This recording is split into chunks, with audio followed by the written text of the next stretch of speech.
Primeiro Comando da Capital, ou PCC, a maior organização criminosa do Brasil, famosos por tráfico de cocaína e várias outras drogas. Comando Vermelho, facção carioca muito popular na mídia, hoje em dia rivais mortais. Neste vídeo, você vai ver como essas facções começaram a sua guerra e também sobre envolvimentos com outras gangues brasileiras. Quai, seu app de vídeos curtos. Começa em 1880, quando os ingleses descobriram que poderiam explorar os chineses drogando eles com ópio. Daí pra frente, o mercado consumidor de drogas só cresceu. E na época não era proibido. Planta de coca, maconha, metanfetamina e outras substâncias eram usadas pela população e também em guerras para deixar os soldados mais alertas. Em 1945, a ONU tentou barrar o consumo de drogas no mundo, criminalizando a venda e a produção de drogas pesadas. A pena era definida pelos países, mas na prática, isso só fez o mercado crescer com o tempo. Oferta e demanda se aplica a drogas também. Em 1970, começou uma epidemia de drogas que crescia cada vez mais. O Brasil, durante o regime militar, teve a brilhante ideia de criar leis que prendiam quem vendia e usava drogas.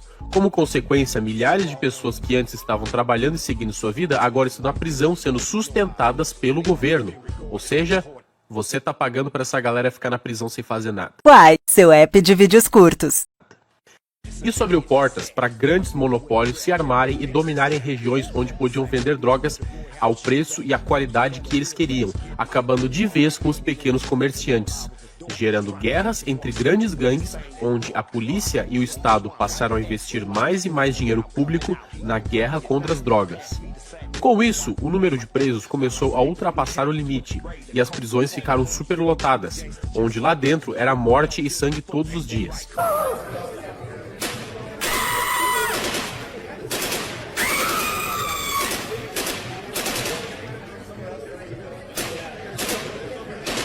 Isso deu início à criação de facções para, entre aspas, manter a ordem dentro da prisão e evitar massacres, mas mesmo assim ainda existiam muitas mortes.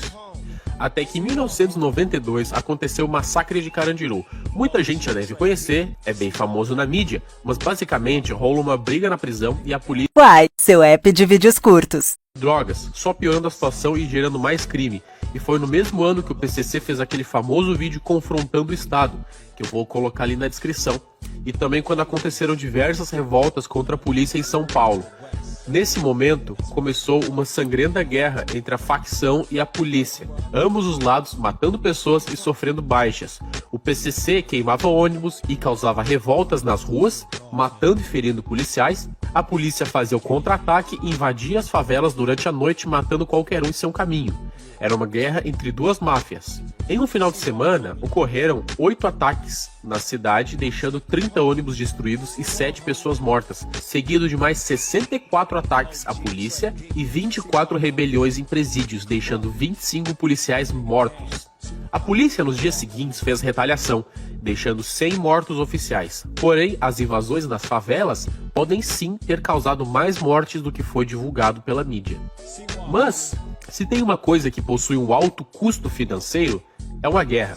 A polícia se sustentava através de impostos, e o PCC sabia que sem dinheiro eles iam perder a guerra, então investiram mais no tráfico de drogas, principalmente de cocaína.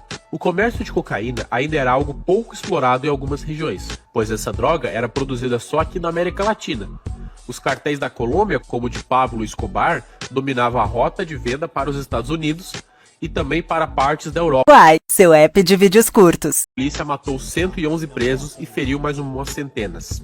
A notícia se espalhou tanto fora quanto dentro das prisões e os presos começaram a se organizar contra o sistema.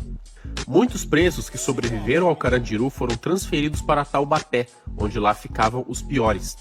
Lá, em 1993, um tal de Geleião criou o PCC com a desculpa de lutar contra o sistema prisional. Isso gerou uma massa de presos que entraram na facção e eles começaram a dominar prisões inteiras, estabelecendo uma certa ordem. O PCC de início não tinha grande influência nas ruas e crescia mais dentro das prisões.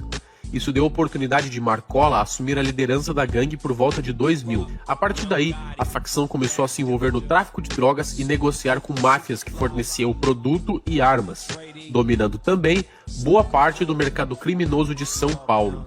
Em 2006, na época o então presidente Lula criou uma lei sobre o consumo e venda de Quai, seu app de vídeos curtos. da Europa, mas ainda tinha espaço sobrando no mercado. O PCC viu a oportunidade na Bolívia, que é um dos países que produz toneladas e toneladas de cocaína. Os bolivianos e o PCC fazem um acordo onde toda a cocaína produzida na Bolívia seria vendida para o PCC, que distribuiria para o Brasil e também através dos portos brasileiros contrabandeava para a Europa. Isso deu rios de dinheiro para a facção, os fazendo expandir suas influências. Até aí, estava tudo indo muito bem para o PCC, mas tinha um problema: o Paraguai.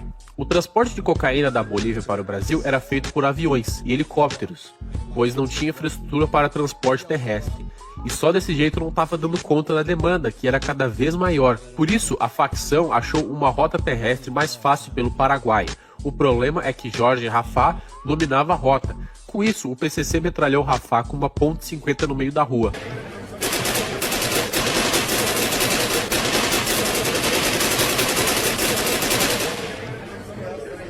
Praticamente eliminando a concorrência e dominando a região.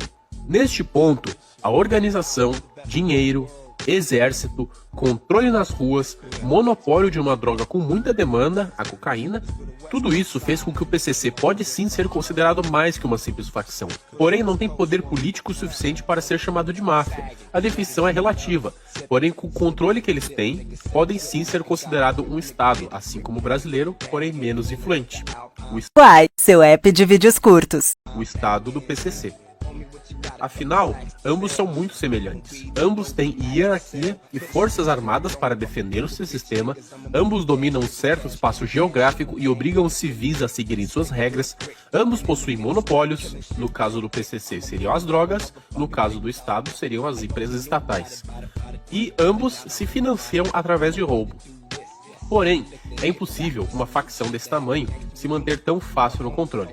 A verdade é que desde sua criação houveram guerras com outras facções, porém conforme ela foi crescendo, suas brigas foram aumentando também, pois as outras facções queriam ditar suas próprias regras e não seguir as do PCC.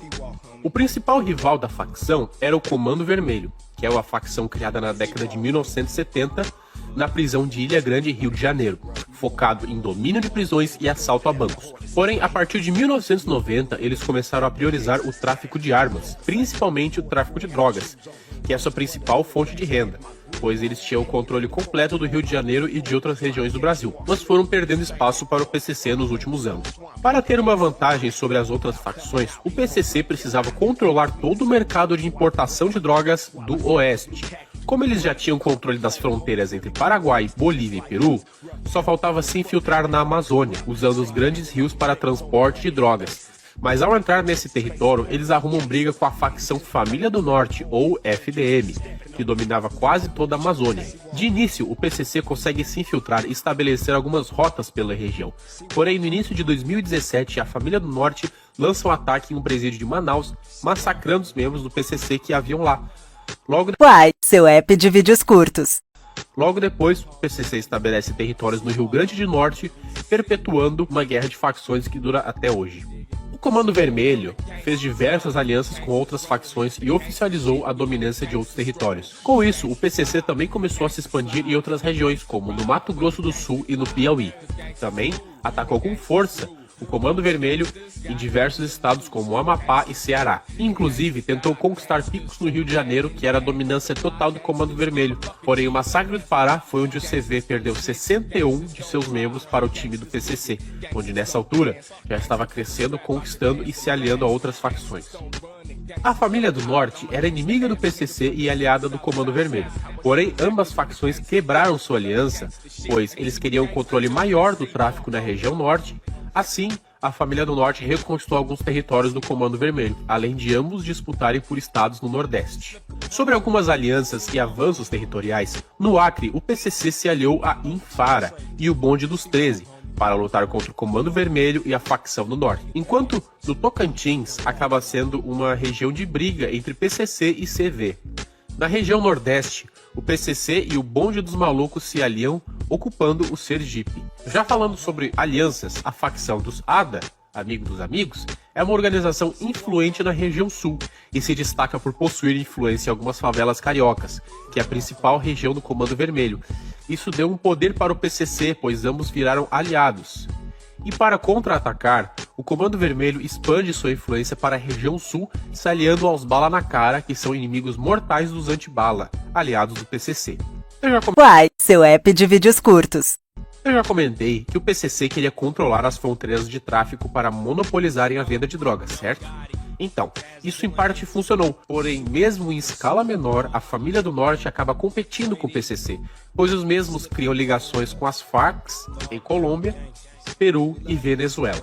O Mato Grosso do Sul, Tocantins e Maranhão acabam sendo conquistados pelo Comando Vermelho e facções regionais.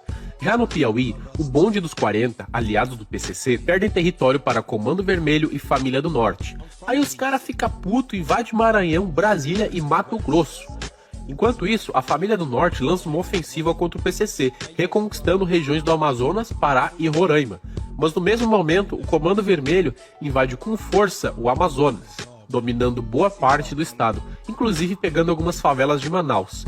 Já o restante dos estados atualmente é disputado por 3 poderes: Comando Vermelho, os aliados do PCC e facções neutras, como a Família Monstro. Também existem facções neutras em outras regiões do Brasil. Lembrando que a violência de facções contra facções e facções contra a polícia matam e ferem milhares de pessoas no Brasil por ano. Inclusive civis acabam sofrendo.